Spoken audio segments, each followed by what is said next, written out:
Welcome to the first of our video lectures for Physics 112. Today we're going to be talking about refraction of light in a thin film, specifically what we see coming out of the film, primarily from above. So recall that we defined previously the index of refraction n for a material such that the wavelength changes in that material depending on the index of refraction. So lambda naught is the wavelength of the wave in an index of refraction material where n equals 1, which is air. So that if the index of refraction goes up, as it does for anything other than air, then the wavelength becomes shorter. So we're going to consider a freestanding film, and a freestanding film essentially means that there's air on both sides, and you all know what this looks like. It's just a bubble. So here we have a soap bubble, and in fact you can see in the soap bubble some differences in color, a little bit of the rainbow effect going on in there, and that's primarily what we're going to be talking about. Why do we see that kind of rainbow effect? And if you stop and think about it for a moment, what we've talked about the last few lectures, we see that rainbow effect, we know, because of interference of light, both constructive and destructive interference of different colors of light or different wavelengths. So we're going to talk about how that occurs with a thin film. So with a freestanding thin film, that means we go from air, which is a lower index of refraction, to the material itself. In the case of a soap bubble, it's liquid soap, and the index of refraction there is higher, and then back into air after it passes through the film. And so we're going at that point from a higher index to a lower index. So in general, the light passes from low to high index, and then from the higher index back into the lower index of refraction. So let's think about what we see from above the film. Essentially, as we're looking at the soap bubble here, what do we see? So here is our thin film, and we'll just give it some index of refraction greater than 1 with some thickness t. And we have some incident ray of light coming in. When the light reaches the top of the thin film, some of it is reflected back. We'll call that wave 1. And some of it goes down into the film. We'll call that wave 2. And as it goes down into the film, we know that the wavelength for wave 2 will be slightly different because it's a different index of refraction. We also know that because we're going from a low to a high index, that wave 1, as it's reflected, experiences a phase shift of 1/2 wavelength. Wave 2, when it reaches the bottom of the film, part of that will reflect back. We'll keep calling that wave 2 even though it's not all reflected back, as we'll see in a minute.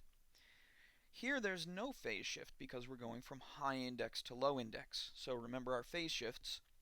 The phase shift occurs when we go from lower to higher index, but not when we go from higher to lower index of refraction.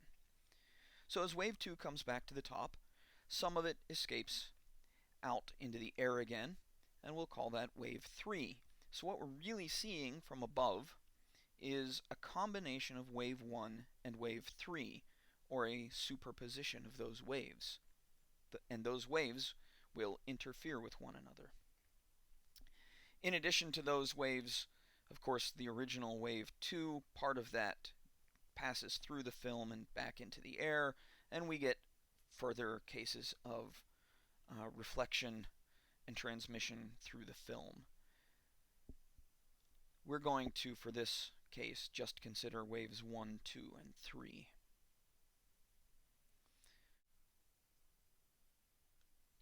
So, as I mentioned, we're going to see both waves 1 and wave 3 as we look down on the film from above. But wave 3 has traveled farther. That means it's oscillated more times than wave 1 and in a different material with a different index of refraction. That means that we may not see complete constructive interference. That's going to depend on the additional distance that wave 3 has traveled. So wave 1 and wave 3 do not necessarily have the same phase then. So how do we figure out what that looks like? Well, first of all, we know that interference is going to occur in this situation. The two waves are coherent. They start off as the same incident ray of light, and they're both traveling through air on their way from the film to our eyes. They are coherent, they are monochromatic, and those are the two requirements for interference. So what we're going to do here to simplify things a little bit is ignore the angle with which the incident ray is coming into the surface. We're going to assume that the light ray is perpendicular to the surface. If we didn't do that, in order to figure out the additional distance wave 3 has traveled, we're going to have to take that angle into account to figure out the distance wave 2 has traveled inside of the film and add that distance to wave 3. So we're going to then assume that the light ray is coming in perpendicular and take it from there. I know that you're all disappointed we're not going to include trigonometry, but you'll be okay. So wave 1 has traveled some distance d to our eye, so we're going to assume our eye is a distance d away from the film. That means it's oscillated a number of times equivalent to that distance divided by the wavelength of this light in air plus 1/2. And again, this 1/2 is due to the phase shift that occurs because of the reflection off of a higher index of refraction material. Wave 3 then has traveled some additional distance to our eye, d plus 2 times the thickness, as the wave passes through the film twice, once on its way down, once on its way back up. And if we want to figure out the number of times that it has oscillated before it reaches our eye, then we have to take into account this distance, 2t, divided by the number of wavelengths, and add that to the distance from the film to our eye divided by the wavelength in air. Now, if we want to put this in terms of lambda, the wavelength in air, so we don't have both of these different wavelengths floating around, we can use our index of refraction definition to do that. We know that lambda n is equal to lambda divided by n, so all we're doing is substituting in for lambda n in terms of the wavelength in air and the index of refraction. That means we can define J3 as the number of times wave 3 has oscillated, and it works out to d over lambda plus 2 times the thickness of the film times the index of refraction of the film divided by the wavelength in air. Notice that there is no 1/2 in here because there is no phase shift when wave 2 reflects. So then, just as with the double slit experiment again, if we take J3 minus J1, that's the difference in the number of times they've oscillated. Remember, J3 is the number of times wave 3 has oscillated, J1 is the number of times wave 1 has oscillated. And if we set those equal to m, where m is any integer, then we have constructive interference because the difference in the number of oscillations is an integer. So they've reached the same phase, or they will be at the same phase, and we'll have complete constructive interference. In that case, we can figure out what that looks like. So here we have J3 minus J1, and if we solve that out, we see that m then is equal to 2t n over lambda minus 1/2. And then for constructive interference, again, m is any integer including 0. We can say that 2t n over lambda is equal to m plus 1/2, and rearrange that to find 2t, or find that additional distance that wave 3 has traveled. And in this way we can figure out, for example, the thickness of the film. If we see constructive interference, we know that the film must be some thickness that's related to this value m, the index of refraction of the film, and the wavelength of the light in air. So, before we get to destructive interference, then let's work out an example. So if we have a freestanding film, and in this case we'll take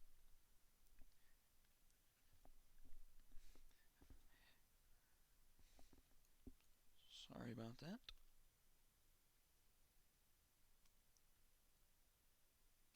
Let's try N instead of M. So we'll take an index of refraction of 1.333, and we're going to look at a film that has a thickness of 500 nanometers. So what we want to know then is what wavelengths of light are brightly reflected. So what does that mean? Which wavelengths will be brightly reflected? Well, those are the wavelengths for which we see constructive interference.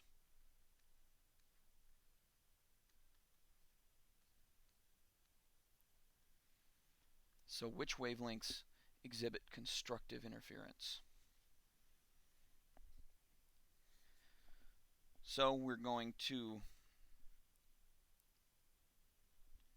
rearrange our equation. Lambda is equal to 2t times n divided by m plus 1/2. So that is our equation for constructive interference, simply solved for lambda. And remember that we can have multiple values for n, so we're going to have constructive interference essentially for all different values of m. So we're not just looking for one wavelength here. There will be multiple wavelengths that exhibit constructive interference. So if we plug in for t, for n, and for m of different values, we find that for m0 we get 4tn. For n equals 1, we get 4/3 tn, 4/5 tn, etc. So go ahead and plug in the numbers now, and we see that we get wavelengths of 2,666 nanometers, 889 nanometers, 533 nanometers, 381 nanometers, and we could continue on to higher values of m if we wish.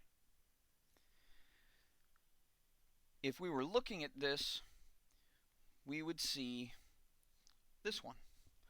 That's really the only wavelength of light here that's in the visible range. So if we were looking at this with our eye, that is the wavelength that we would detect. Remember, visible light is between about 400 and 700 nanometers.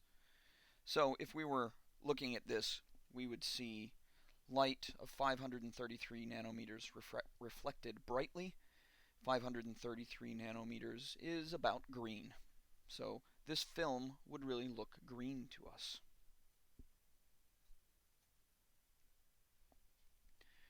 Okay, so an interesting thing that we can note here is that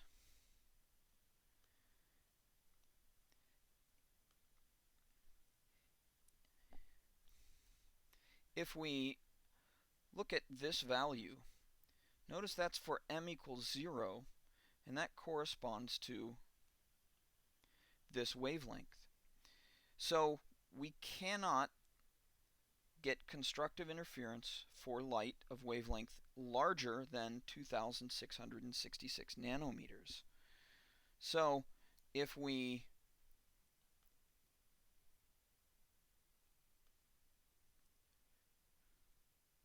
look at the implication here, then what we see is that for some thickness of light there is a corresponding wavelength, and here we're going to take the wavelength inside of the material. So if we take the wavelength divided by 4, that gives us a thickness that is the thinnest a film can be and still produce constructive interference for a given wavelength.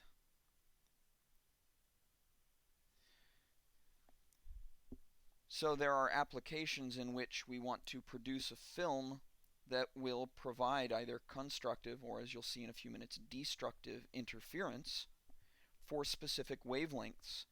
And so we can figure out what that looks like by running through our entire equation here.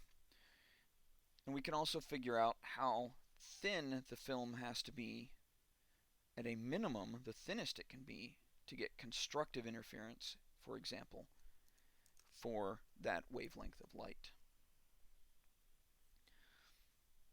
Okay, so if we go back now, we can also look at the case for destructive interference. For destructive interference, we know that the number of oscillations must differ by 1/2. We have to have a phase shift in the light. So here, for simplicity, we're just going to call this m minus 1/2. So we'll keep m as our integers. So in order to get destructive interference, we need for the difference in the number of oscillations between the two waves, J3 minus J1, to equal half of an integer, right? Because the number of oscillations must differ by 1/2. So whether the difference in oscillations is 1.5 or 20.5 or 1012.5, we simply need for the difference in those number of oscillations to be different by 1/2 of an integer.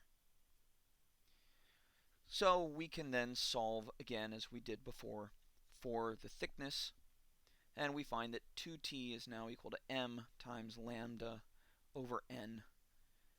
So once again, we've expressed it in terms of the wavelength in air and the index of refraction of the film and the thickness of the material, in addition to our value m. In this case, though, m cannot have a value of 0. So for destructive interference, we're limited to values of m that are positive integers and non-zero. So that's what we get for destructive interference. So let's look at a quick example here for destructive interference. So we're going to, in this case, take white light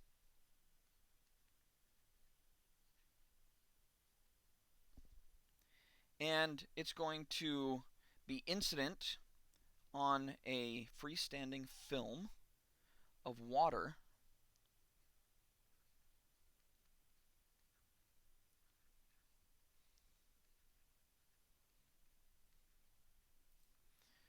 with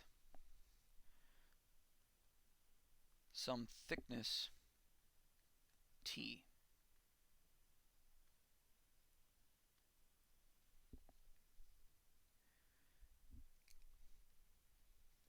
And in this case, the film appears yellow.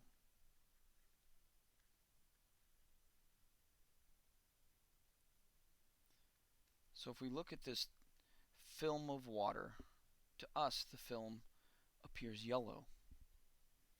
So then the question is,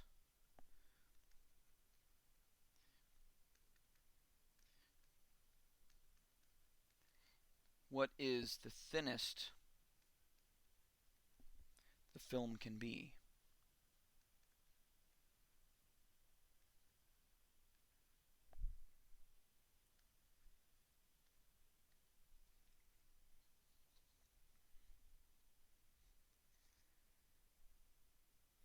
Okay, so this question actually relates not just to constructive interference, but to destructive interference as well. It turns out that if we look at a film and we want to figure out what color it appears, then we have to take into account something called opponent color theory. And that depends on the amount of light or the color of light coming in. So in this case, we have white light coming in. So we can't just look at an individual wavelength. We have to look at the total amount of light coming in.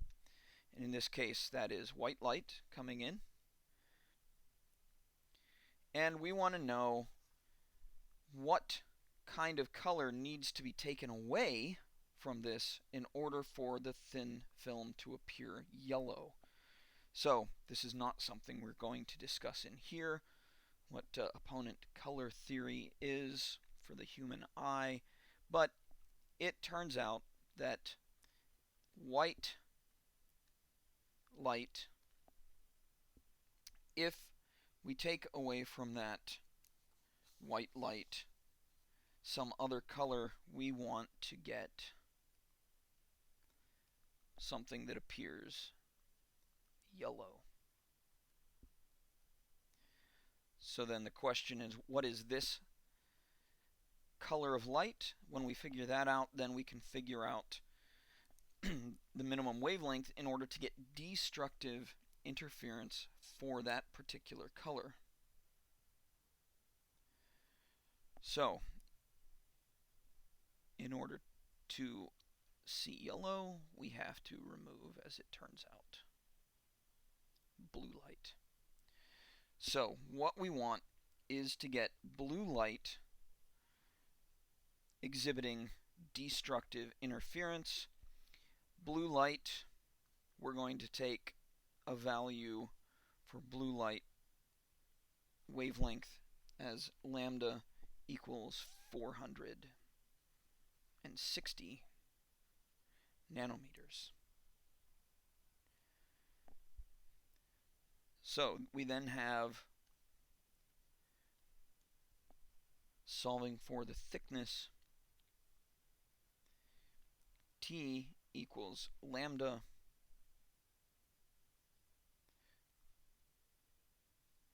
over 2n. And again, this is working it out the same way.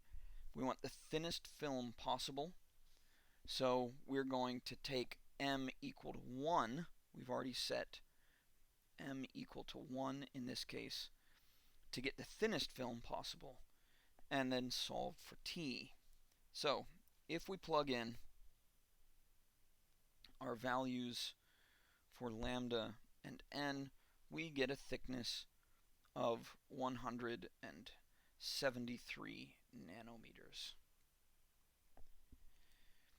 Notice that before, for constructive interference, the thinnest a film could be was lambda over 4. For destructive interference, the thinnest a film can be is lambda over 2.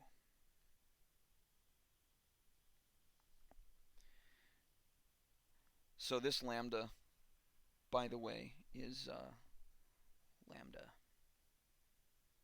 n.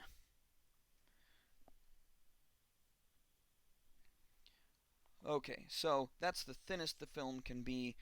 We could also see, for example, if m equals 2, we could of course also get destructive interference for a slightly different thickness, and in that case the thickness comes out to be 345 nanometers, which is, in this case, equal to lambda n, the wavelength of the light inside of the film. So for destructive interference, if we have films that are essentially half values or thicknesses of half the wavelength, so 1/2 the wavelength, one wavelength. If we were to go up to m equals 3, you would see that it comes out to be 3/2 of the wavelength. Then we end up getting destructive interference in those cases. Okay, so those are the cases for a thin film over air. So thin film with air on both sides. We can also look at supported films rather than films with air on both sides. So in this case, we have air above, we have the thin film itself, and then below the film we have some substrate, as we call it, that's supporting the film. And that substrate could be air, it could be water, could be any number of things. So here is our diagram for this case, and notice really the only difference here is that now we have some substrate down here, and in this case I've just designated it as glass. So if the substrate is glass, then the light goes from low index, n equals 1 in air, to a higher index, the film, which is greater than 1. And as it turns out, glass quite often has a higher index of refraction than many of the films that are used in these kinds of examples. So notice now that we're going from low index to high index to even higher index. That means that there is a phase shift at both locations. So this is how this particular example differs, the supported film case differs from our previous case, the freestanding film, in that we now have a phase shift in wave 2 when it reflects as well. So the equations for constructive interference then include an additional 1/2 term. And notice here we're going to use the index of refraction for the film, not for the glass and not for air. We're going to put everything in terms of the index of refraction of the film. So if we look at constructive interference, the only difference now is that we've added this 1/2 term for wave 2 and the total distance that wave 3 travels to get to our eye in order to get the number of oscillations for wave 3. So we're just adding in this extra 1/2 term. You can go back and look at the equation for the freestanding film. You'll see that that's the only difference. If we then solve once again for 2t, we get something that looks like this. Now, stop and think for a moment what that looks like that we just talked about. This looks very, very much like the equation for destructive interference for the freestanding film. In fact, it is the same equation. So if we put some substrate on the bottom, now for thicknesses that correspond to this equation, we don't get destructive interference, we get constructive interference. Again, the only difference being that the substrate has a larger index of refraction, causing this additional phase shift. And then you might imagine that for destructive interference, if we work out those equations again, we see the same equation for the freestanding film in the constructive interference case. So they've simply flip-flopped because of adding in this substrate with a larger index of refraction. Okay, so for supported films with a substrate with a larger index of refraction, those equations flip-flop. If the substrate, though, has a lower index of refraction than the film, the phase shift here goes away. There's no longer a phase shift, and the equations once again work out exactly the same as they did for the freestanding film. So what we can do then is write some general rules for what we call thin film interference. What kind of interference do we see between waves 1 and wave 3 for a thin film? And if the number of low to high interfaces is 1, then we get this equation for constructive interference, 2t equals m plus 1/2 times lambda n here. So here we're using the wavelength in the film. If you want to use the wavelength in air, this just becomes lambda divided by n. So notice here, in this case, there is one low to high interface. It's right here. We go from low index to high index. This is a high to low index, so we don't count that. It is not a low to high interface. So one low to high interface there. If we have 0 or 2 low to high interfaces, then the equations flip-flop. So the previous case we saw had 2 low to high interfaces. Remember that previous case had glass down here with a higher index of refraction than the film. So we go from air to the thin film, which is a higher low to high index. And then we go from the film to glass, which was a low to high index. So that was 2. So what's the 0? So what could possibly be 0 low to high interfaces? Well, for example, if you think about, in the case of glass, going backwards. So if we have light going from glass to a thin film to air, that's always a high to lower interface. High to lower interface in both cases. So there are possibilities. In some cases, we may have 0 low to high interfaces. So 0 or 2, we have this set of equations, one interface, low to high interface, and we have this set of equations. Notice again, they're the same equations. You just have to keep straight whether or not one corresponds to constructive or destructive interference. So the rules depend again on the number of high to low index interfaces, and once again, notice the difference in writing these equations where we've used lambda n rather than lambda, so don't get mixed up with that slight change in notation that we've used. Okay, so let's try another example here. So in this case, we're going to look at a specific example that is in fact used, maybe not in everyday life, but certainly in a lot of lab applications. And that is the case of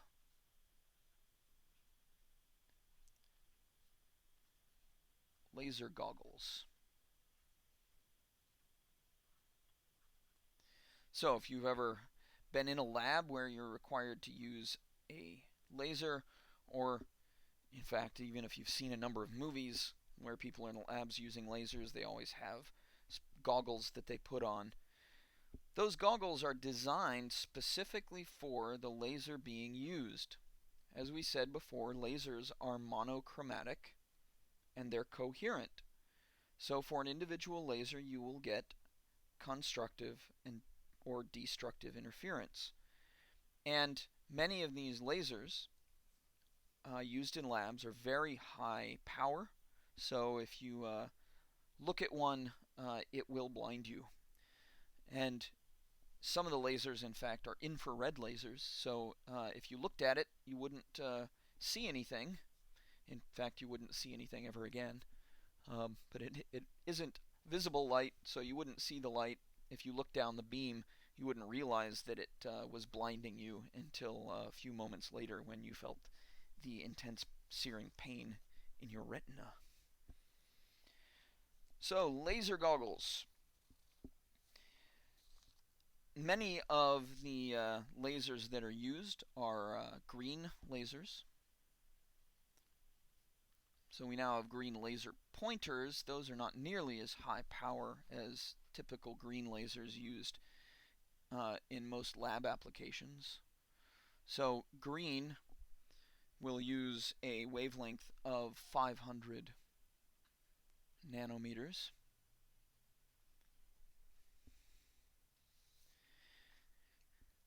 And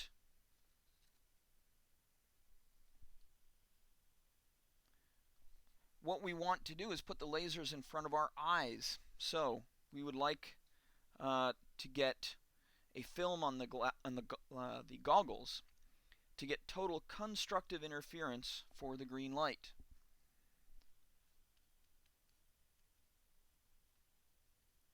So we're going to use glass as the substrate.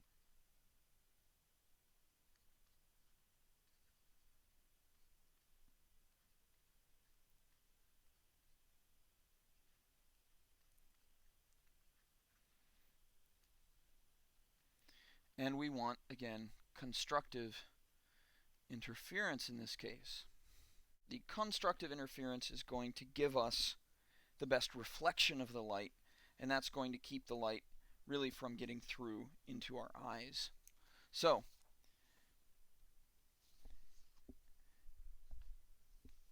we then need to use our equations for constructive interference. We're going to use an index of refraction for the film of 1.4,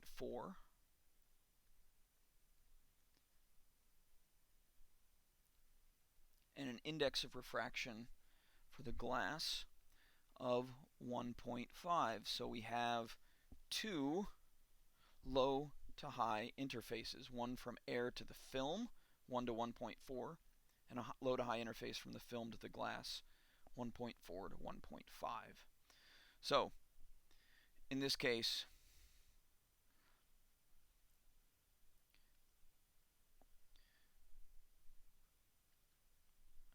we take our thickness m lambda over 2n,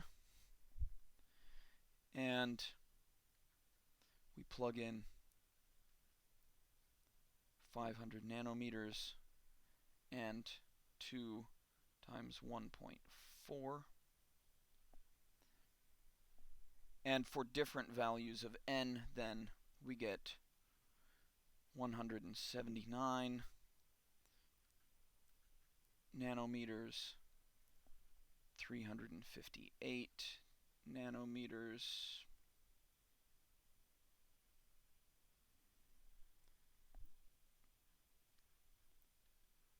537 nanometers, and we could continue on with different values of m. So that's a case of laser goggles, specific case that we want to reflect away a given wavelength of light rather than transmitting it through this glass and thin film to our eyes. There are other cases that we can look at for supported films, for thin films in air. So obviously the bubble is one, and we can figure out thicknesses. This kind of method is used very often for determining various thicknesses of material. So we can actually, if we have a material and we want to figure out the thickness of the material, shining in a given wavelength of light and observing it to figure out which wavelengths we see experiencing constructive versus destructive interference, that allows us to determine the thickness of that film or the thickness of a layer. We can also, if we know the thickness, we can figure out the index of refraction of the material. That can even help us determine what kind of material it is. So this kind of thin film interference is used quite often in materials, figuring out thicknesses of films, figuring out types of materials, etc. So next time we'll come back and talk about diffraction.